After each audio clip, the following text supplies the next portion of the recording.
Ayan, ang daming tanim ng kapitbahay namin. Kasi itong lote na to, may may-ari pero hindi pa naman tinayon. Ay, malunggay. Ang dami nilang malunggay, oh. Ayan. Ang dami, bes. Ayan. Ginawa na lang nilang bakod sa dami nilang tanim. Ayan. Ito pa sa kabila. Ngayon, dahil gagawa tayo ng alugbati chips, nakikita niya dahon na yun, nilapad.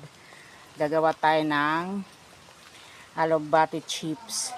Nanghingi tayo sa kapitbahay, kay Barbie, siya may tanim niyan. Hindi naman kasi sila masyadong nagugulay. Ayan.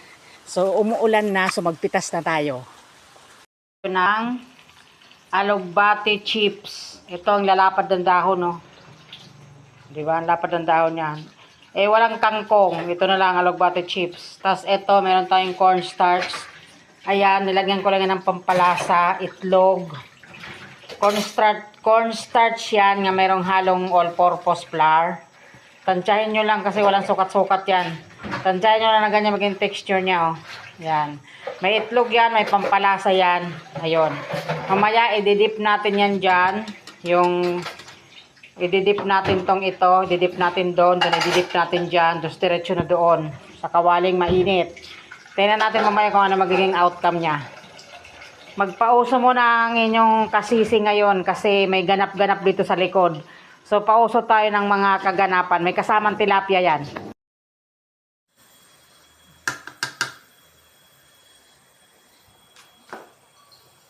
Sige na. Yung ating ginawang alugbati chips. Wala tayong mic, ilapit na lang natin. Ang lutong na, bes. Siyempre, masarap kasi nilagyan natin ng pampalasa. Diba? Kung walang kangkong, pwedeng yung malalapad na alugbati chips.